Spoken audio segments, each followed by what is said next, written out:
catatan catatan kecilnya adalah teman-teman, kalau saya mengibaratkannya gini dalam sebuah diskusi sekarang ini adalah, atau sebuah proses hukum seperti ini kan, proses hukum nih memang itu kalau ibaratnya kalau mau ada pertandingan tinju tuh biasanya dua pihaknya dihadap-hadapan terus main cyber gitu kan, so I will crush you gitu-gitu kan, itu yang terjadi.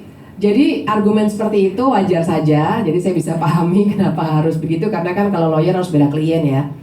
Nah tapi sebagai orang yang belajar hukum tata negara, saya harus bilang bahwa jalur konstitusional untuk menyelesaikan masalah-masalah dalam pemilu adalah Mahkamah Konstitusi, nggak ada kamar lain. Jadi salah kamarnya di mana saya nggak ngerti sebenarnya, karena memang nggak ada kamar lain. Kalau sekarang 01 maupun 03 bawa ke pengadilan lain, kalau tujuannya adalah membatalkan penetapan hasil KPU, ya nggak bakal diterima. Kalau teman-teman di sini ada yang belajar hukum pasti belajar yang namanya kompetensi absolut. Jadi kompetensi absolut untuk menyelesaikan masalah perselisihan hasil pemilihan umum menurut konstitusi, bukan hanya menurut undang-undang loh. Pasal 24C memang hanya di Mahkamah Konstitusi. Nah, jadi saya kira itu dulu yang mesti kita pegang. Dan kalau misalnya salah kamar atau tidak, saya yakin ya karena tujuan membela kliennya, mereka akan bilang ini nggak ada dasar hukumnya segala macam. Tapi saya mau bilang, kalau teman-teman baca positanya, baca petitumnya dari 01 maupun 03, kita akan lihat bahwa ini adalah kamar yang benar. Masalah nanti bisa dibuktikan atau tidak, ayo kita lihat, kan pembuktiannya baru mulai hari ini. Jadi terlalu dini juga sih untuk bilang bahwa ini salah dan lain sebagainya, pembuktiannya belum mulai. Dan satu lagi juga sebagai orang yang belajar hukum tata negara, kita akan paham bahwa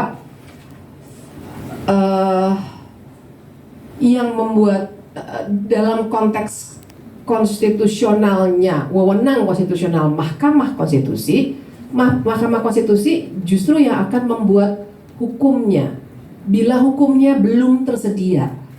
Jadi kalau orang yang belajar hukum pasti akan belajar yang namanya proses penemuan hukum oleh hakim, rescinding istilahnya. Jadi kalau belum ada hukumnya, hakim memang akan menemukan hukum.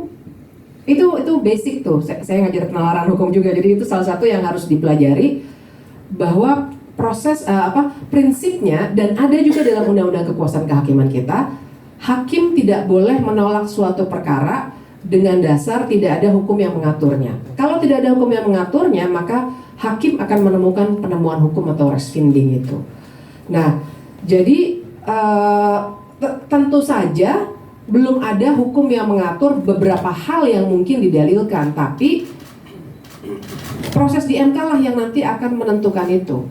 Dan kenapa belum ada, kalau basis kita cuma undang-undang, teman-teman jangan lupa, ini tentu saja tidak ada hukumnya, karena bobot dugaan kecurangan separah ini kan memang unprecedented juga. Tentu saja jadi hukumnya Undang-Undang 7 2017-nya belum ngatur. Karena bobot kecurangan seperti ini yang terburuk sepanjang sejarah Indonesia memang belum pernah ada. Gimana bisa ada undang-undang yang sudah secara futuristik mengatur bahwa pada 2024 nanti akan terjadi penggunaan bansos yang begini-begini, pengerahan aparat. Nggak bisa. Makanya ada adagium dalam hukum bahwa hukum akan selalu ketinggalan dengan perkembangan di masyarakat. Makanya ada logika tentang rescinding itu.